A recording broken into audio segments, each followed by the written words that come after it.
I'm Pete Malicki. I am the lead facilitator and founder / co-founder of CIFLI. Just a quick overview of what CIFLI is. The course runs for 6 months. We have weekly workshops starting at the very end of April. They're on Saturday afternoons at this stage. However, last year we programmed the course for Saturdays and ended up moving it to Sundays because it suited everybody better. There are about 70 topics, or there's comfortably 70 topics. And we cover in our workshops theory, lots of practical activities, and lots of group work. We also have those guest presenters coming in. So it's a very engaging course where you're always doing stuff. It's not just lecturing. There's a lot of participation. One of the main things that we do beyond the education side is to set up projects and to get them running, and for us, Pete and Lisa, as the facilitators, to support the process of setting up those projects. So CIFLI's mission, the reason why we set this program up, is because we want to bring financial sustainability into the creative industries. Financial sustainability is obviously critical because if it's not sustainable by definition, it will not last. Obviously, money is one thing that is very much missing from the creative world. It's always a struggle. And we want to do this by helping train the next generation of leaders in the industry, and also to set up projects and businesses which have financial sustainability at their core. So they need to be within the creative industries. They need to be relevant. We're not just going to set up any old business, but they have to have a strong financial case, because we don't think the way to support the industry is to set something up which is just going to fizzle out over several years because it's not making any money and it can't sustain itself. People eventually get bored of propping it up, or they're no longer in a position to prop it up with their own money. And like so many things that we see in the industry, just eventually fizzles out.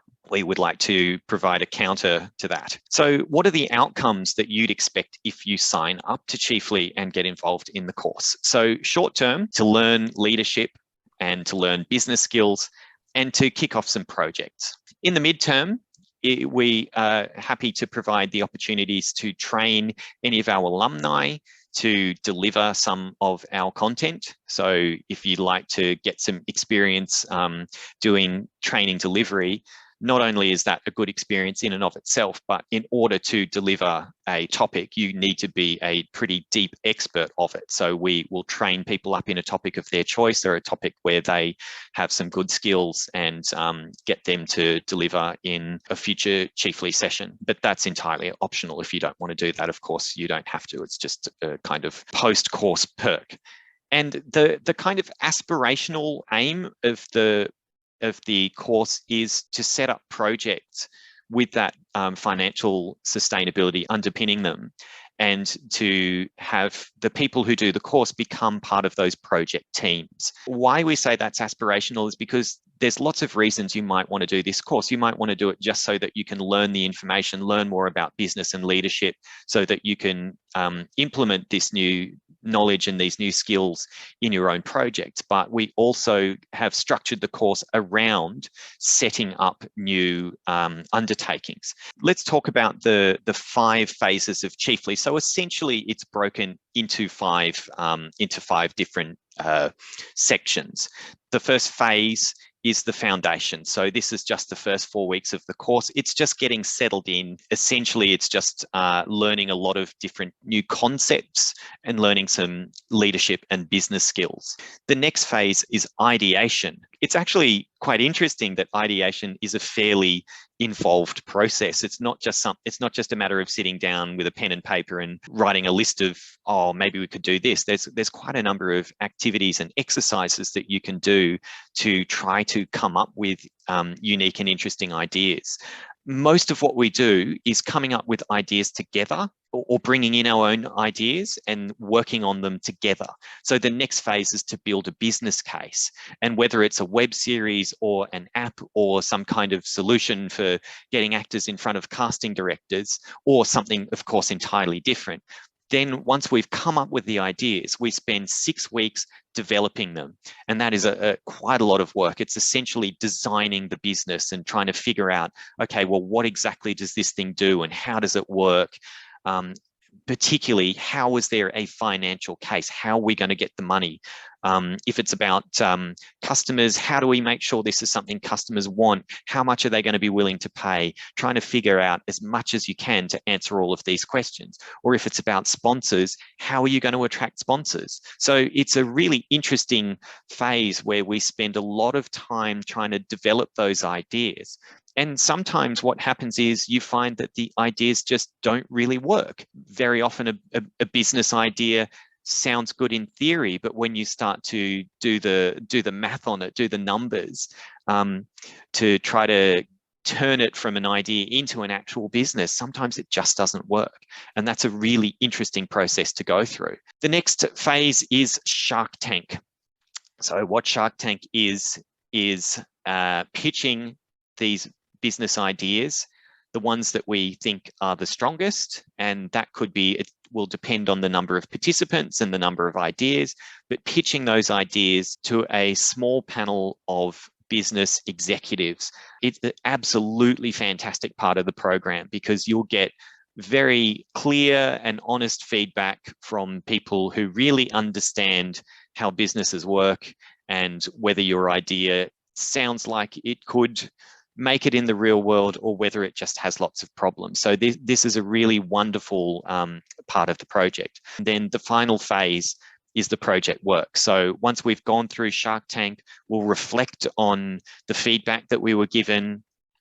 Sometimes the Shark Tank likes the idea, sometimes they don't. That kind of doesn't matter after that point. Now it's up to us to say, okay, well, what have we learned from building the business case and getting that feedback? And which of our projects do we want to actually bring into the world? Just to quickly go over, this is the kind of key topic areas that we cover in CIFLI. And something I forgot to say on the last slide is that we essentially break the workshops up into kind of two halves. One half is learning the topics, and the other half is doing the activities and working on the ideas, developing the business cases, working on the projects, doing the group work. So it's sort of like a 50-50 split between the theory and the knowledge side and the practical and the work. Here's a timeline. We have 22 workshops over 6 months. I've already said that. Currently set for Saturdays. The start date is the 30th of April and it runs all the way through to the 15th of October. Just a weekly session every week, other than these 2 breaks. So it's 3 weeks off in total over 2 different breaks. Then we have just a wrap party at the end of the whole thing. I'll just quickly talk through our guest presenters and talk about the topics that they'll cover. So Chris Morgan is a former Olympic rower and a former world record holder. He won a bronze medal and actually broke the world record for a rowing event and held that for 4 years. Chris is just incredibly inspiring. He worked a full-time job and rowed full-time at the same time. So he'd get up and do 4 hours of rowing before work. Then he'd go and do a day job, and then he'd go and do another 4 hours of rowing and exercise in the evening. And Chris was one of the real highlights. Even though he's not really talking about a business topic, he was very inspiring and had a lot to say about goal setting and following your dreams and that kind of stuff. We have Raif Kandil, who is a UX or user experience designer, and he's going to be talking about user experience and web design. Pretty interesting topic. Sonal Moore, an intellectual property lawyer. Sonal's also pretty fantastic, and understanding the law is a very valuable thing for working in the creative industries and just running business in general, particularly IP, intellectual property.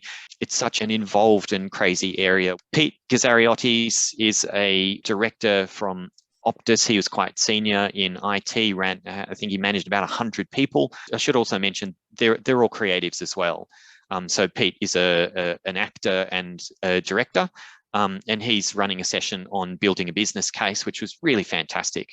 Glenda Hewitt is a relationship executive director. So she worked for some pretty major companies, and it was her role to try to build partnerships with other companies. Pete and Glenda are our Shark Tank panelists.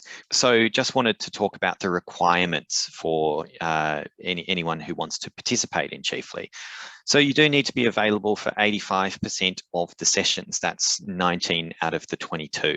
Missing sessions can put you behind really quickly, and it's very hard to catch people up. And just a commitment to respecting viewpoints that you don't share. I think that's really important because everybody has different views and opinions, and whether you agree with them or like them or not, you have to be able to get along with the people who have those different viewpoints. Desirable requirements are being committed to working on one or maybe even two projects or businesses at the end of the course.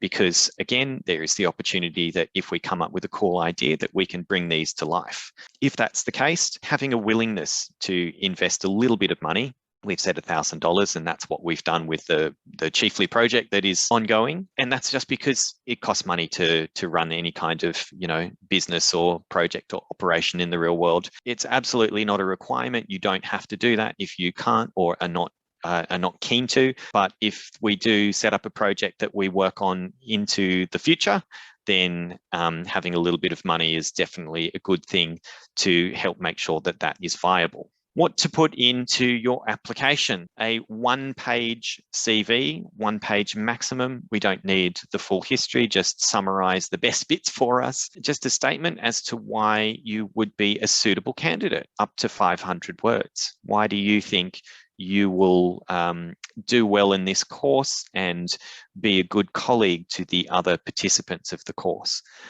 And then there's this one little challenge. A lot of what we do in the early parts of the course is about questioning assumptions. So much of what we know or what we say we know comes because somebody told us at some point. We don't deep dive into everything that we learn in life, of course, because we can't. Otherwise, we'd spend our whole lives, in the library or researching or studying or whatnot, and that's just impossible. The challenge is this: to try to find something that you consider to be knowledge that you have and challenge it. Try to find something that you're wrong about. Do you have a belief? And I don't mean religious, but do you have a belief that you're wrong about? Is there something that you go, yeah, this is how this sort of thing is? And then when you investigate it, you go, you know what? I think I was wrong about that. Because I think it's one of the most powerful things you can ever do in life is to admit that you're wrong about something. Then you become right, or you're far more likely to become right after you've thrown out bad information. How do you actually apply? Applications are due on Sunday the 10th. So you've got a few weeks to put them together. We then do interviews on Sunday the 17th of April. So like I said, this is not something where you can just say, I'm keen and pay. You actually do need to put in an application because, again, we want to make sure that we're getting a group of people who are going to work well together and add value to each other's learning. In terms of cost, the standard cost for CIFLI is $4,985, but because of COVID, we are just offering a pretty big discount because COVID's been very unkind to the creative industries, and many of the people who work in the creative industries also work in other industries that have been impacted by COVID, such as, doing retail or hospitality work. And so just as an acknowledgement that times are tough, we've decided to offer a pretty hefty discount of 40%. So the cost for the course this year is $2,991. And guys, that's it. That's all of the content that we've prepared. So a massive thank you for coming along, and